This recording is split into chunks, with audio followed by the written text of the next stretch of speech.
So, hello mga ka-diaries and welcome back again to my channel.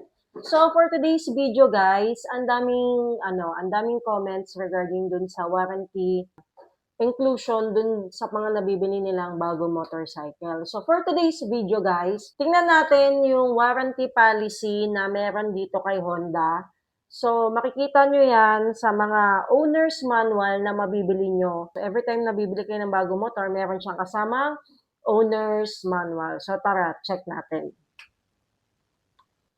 So, dito guys, sa warranty policy ni Honda, ayan. So, dito banda sa may likod na part, meron kayong mababasa dito na warranty policy. So, dito sa warranty policy ni Honda, ang nakalagay po dito, ang warranty period po is pwedeng i-warranty yung unit natin for some certain of time as long as wala pa pong namomodify dun sa motorcycle natin. So, wala pa po kayong ginagalaw, hindi pa ninyo pinamodify yung unit niyo, may pinadagdagan ng mga ilaw at kung ano-ano. So, yun po yung isa sa mga warranty policy po ni Honda. So, warranty period po ng ng motorcycle po, upon purchase, is up to 24 months from the date of purchase. So, yun po. Yun po yung maximum po na pwede tayong magpa-warranty ng ating pong mga motorsiklo. Or kung hindi nyo pa po na-reach yung 2 years, hanggang 20,000 kilometer lang po. Okay? 20,000 kilometer. So, 24 months or 20,000 kilometer, alin man po doon ang mauuna. So, kung nauna yung 24 months or 2 years, hanggang doon na lang po yung warranty natin. Kung mauuna po yung takbo po ng motor ninyo, which is 20,000 kilometer, hanggang doon na lang din po yung magiging warranty po natin. Okay? So, ang mga warranty exclusion po, yung dito po, kung mababasa po ninyo to, warranty exclusion, sabi po dito, para lang po clear po, no? Kasi yung iba medyo, hindi pa, nagugulang po sila sa mga warranty nito. Ang warranty exclusion, for example, bumili po kayo ng bagong motor. Ang nakalagay po dito sa number 1, the motorcycle is not registered for warranty in HPI. Every time po nabibili kayo ng bagong motorsiklo, meron po dito tayong tinatawag na warranty registration card. Ito po yun. Sa warranty registration card, nandito po yung information po ninyo kung sino po yung nakabili, ayan, kung saang dealer nabili, at kung anong motor po yung nabili. After po nun, yan, ito pong second page, which is yellow, ito po yung pinupunit namin at ipinapadala po kay Honda for warranty. Kaya ang may iwan lang po sa inyo, yung first page lang po. Kung nakakabit pa rin po itong yellow page sa warranty guidebook ninyo, medyo baka magka-problema po tayo in case na magpapa-warranty kayo. Kasi baka mamaya, wala po kayong record mismo kay Honda. So, pag nagpa-warranty po kayo, hindi po talaga mawawarranty yung motor po ninyo. Okay? Pangalawa pong exclusion, lahat po ng damage due to failure of periodic maintenance. So, ano po yung tinatawag natin periodic maintenance? Ibig sabihin po yung hindi naman po ninyo napapa-change oil, yung unit po ninyo, di ba? Kasi meron po tayo ditong tinatawag na free service coupon, ito po yun, pag bibili po kayo ng bagong motor. So, tatlo po yan. Mahalagang magamit po ninyo yung free service coupon ninyo para may record po kayo kay Honda na nagpapaservice po kayo.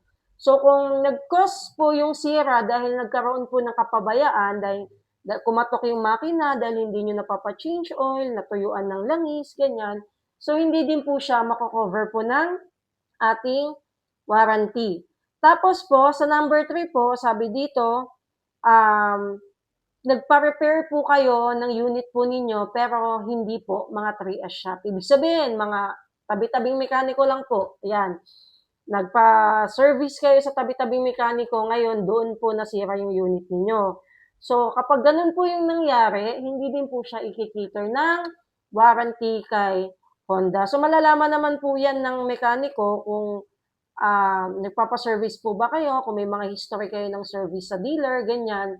So, kaya po, importante po na sa mga 3S shop po kayo nagpapa service. Ayan. Hindi din po kasama sa warranty. Halimbawa po, ang nabili niyong motor, Honda Beat, kinargahan niyo ng 100 kilogram or 200 kilogram na na kung ano man yung kinakarga ninyo. So, tapos from that, nasira po yung motor ninyo, hindi din po siya masasakop ng warranty po. Kasi po, nagkaroon po tayo ng kapabayaan kasi merong tinatawag na yung parang maximum load lang kasi per unit po. Like for example, kung ito si ganito hanggang 100 kilogram capacity lang po, may mga ganun po tayong senaryo. Kasama din po dito sa mga exclusion yung gumamit po kayo ng langis na hindi po siya Honda, yan. Tapos o kaya naman gumamit po kayo ng mga piyesa na hindi po genuine parts, nag-cause bakit nasira yung unit po ninyo, hindi din po siya masasama sa ating warranty. Okay, another thing, kapag nagpa-modify din po kayo ng unit, ng motorsiklo, like pinadagdagan nyo ng cc, from 150cc, ginawa nyo 350cc, may mga pinabuksan kayong kung ano-ano dyan, pinadagdagan nyo ng mga lights or whatsoever. Ayan, so possible din po, hindi po din siya masasakop ng warranty po natin. So, hindi din po kasama in case po na mangat-ngat ng daga yung wirings po ninyo, mabaha, yan yung mga acts of God, madisgrasya yung motorsiklo, hindi din po masasama yon sa warranty po natin, okay? So, yun po yung isa sa mga hindi kasama pag magpapawarranty po tayo. Pag nasunog yung motorsiklo po, ayan, hindi din po siya masasama sa ating pong warranty. Mga natural disaster like bagyo, ayan, nabaha, lindol, 'di ba? Yan, hindi po siya masasama sa warranty po natin. So guys, again, to make the warranty exclusion short, pag nagkaroon po kayo ng kapabayaan sa unit, again, hindi po siya kasama sa warranty, okay? Possible naman ma-warranty yung mga units natin as long as defect po siya, no? After po ninyong mailabas yung unit, makailang araw po may narinig po kayo or feeling nyo may sira sa motor ninyo na wala naman po kayong ina-adjust or ginagalaw, dalhin nyo lamang po sa pinakamalapit na Honda dealer shop para ma-check po yung mga motor po ninyo. So, ipakita nyo po itong owner's manual ninyo. Ayan, ipakita nyo po ito. And then po, sa amin po kasi kapag check yung motor ninyo, as in check lang, check up, walang bubuksan, hindi bubuksan yung unit, walang gagalawin, as in check lang talaga, wala naman po siyang bayad, okay? So, kung talagang kailangan pong buksan case-to-case basis, pag makita po talaga na defective yung unit, nang wala kayong ginagalaw, wala pa rin po kayong babayaran doon. So, free po yung service, free po yung parts kapag na-approve po ni Honda, yung pinawarranty po nating pyesa.